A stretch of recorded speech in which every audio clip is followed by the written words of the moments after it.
Miarahaba tompoko, nisy fotoana isika efa andresaka momba ny hafanana sy ny fiantraikany ara-pahasalamana ho tohizantsika izany ka ho amin'ny androany dia ny kotro-baratra sy ny orana ary ny fiantraikan'izany eo anivon'ny fahasalamana indrindra no ho resadresantsika. Ny voalohany ara dia ny kotro-baratra. Ny kotro-baratra dia mitondra aretin'andoha, aretin'ny avantaolana ary efa misy ny fiovana eo amin'ny maripana sy ny tsindrin'ny atmosfera ary ny fikorontanana eny anabakabaka. Ny tombony azo avy aminy kosa dia madio tsy ahitana vovoka ny abakabaka ao aorian'ny fisian'ny kotroka. Manatsara ny fomba fiainan'ny zava-manan'aina izany.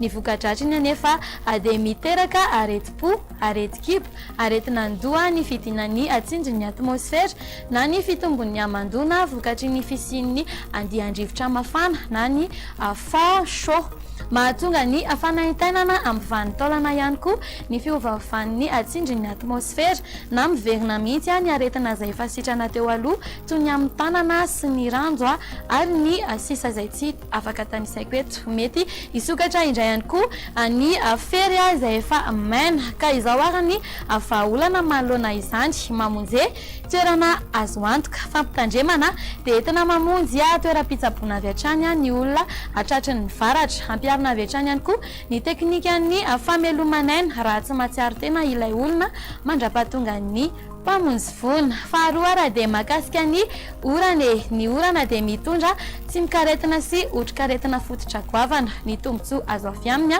dia madio ny rivotra iainana vokatry izany dia mihena ny aretin'ny taovam-pisefoana. Ny loza mety aterany indray dia maloto ny abakabaka, ny loto ateraky ny lasantsy, ny setroka hafa isan-karazany miverina ety an-tany izy ireny amin'ny endrika zavona na orana na ranomandry ka izay no manimba ny taovam-pisefoantsika na ny avokavoka. Mampitombo ny otrikaretina sy ny tsy mikaretina ireny raha ny fanambaran'ny manam-panaizana iray izay antsoina hoe Jean-Claude Cohen. Ity ara ny vahaolany araka izany dia mitambatra ao anatin'ny orana avokoa ny loto eny anabakabaka. Tsy tokony ampiasaina amin'ny raharaha an-tokantrano noho izany ny orana izay notatazana.